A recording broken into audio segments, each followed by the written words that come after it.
নমস্কার, আমি শুভাঙ্গী। শুরু করছি পলিটিক্স। হিটলারের স্বৈরাচারের বিরুদ্ধে প্রতিবাদ করতেন যারা, তাদের পিছনে লাগিয়ে দেওয়া হতো নাৎসিদের নিজস্ব এজেন্সি গেস্টাপো এবং এসএসকে।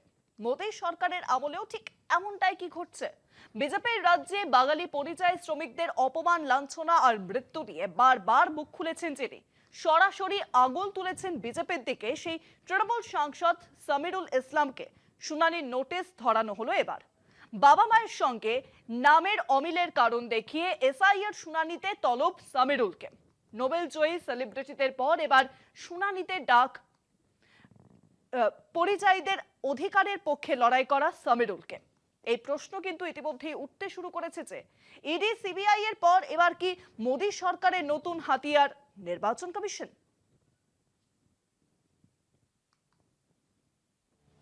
নোবেলজয়ী বাঙালি অর্থনীতিবিদ থেকে টলিউড সুপারস্টার, এসআইআর এর শুনানির নোটিশ পেয়েছেন অনেকেই। সেলিব্রিটি থেকে আমজনতা, সমাজের প্রায় সব স্তরের মানুষই রয়েছেন এই তালিকায়।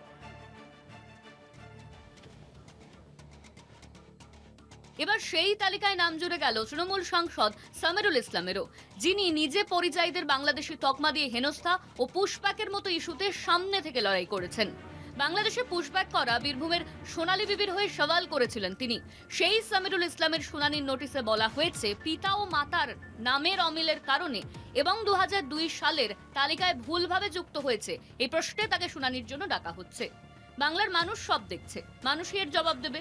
শুনানির নোটিশ পেয়ে বলছেন সামিরুল ইসলাম, এটা বাংলার মানুষ দেখুক যে কিভাবে কাউকে ছাড়ছে না, সাধারণ খেটে খাওয়া মানুষ থেকে সর্বস্তরের মানুষ।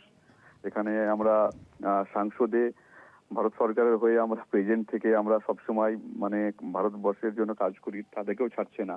যেখানে আমার যদি দেখা যায় আমার পূর্বপুরুষের যুগ যুগ ধরে বসবাস করে সব রকমের জমি দলিল 2002 এর বাবা মায়ের নাম থেকে আরম্ভ করে A to Z সবই আছে।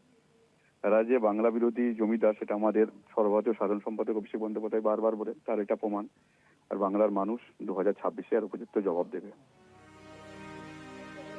তৃণমূলের মদতেই এসআইআর প্রক্রিয়ার সঙ্গে যুক্ত আধিকারিকরা এসব করছে, অভিযোগ বিজেপি সাংসদ জগন্নাথ সরকারের।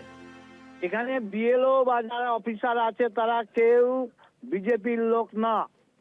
টোটাল রাজ্যটাই দিদির কথায় চলে। তার অফিসার যারা আছে তারা পেটোয়া, সরকারি অফিসাররা তার কথা না শুনলে ট্রান্সফার হয়ে যায়, চাকরি চলে যায়, সেই ভয়ে দলের নির্দেশেই চলে। ওগুলো দেখানোর জন্য তৃণমূল থেকেই যাতে করে একটু চেঁচামেচি করা যায়, নাটক করা যায়, নাটকের দল, চোরের দলে এটাই হচ্ছে কাজ।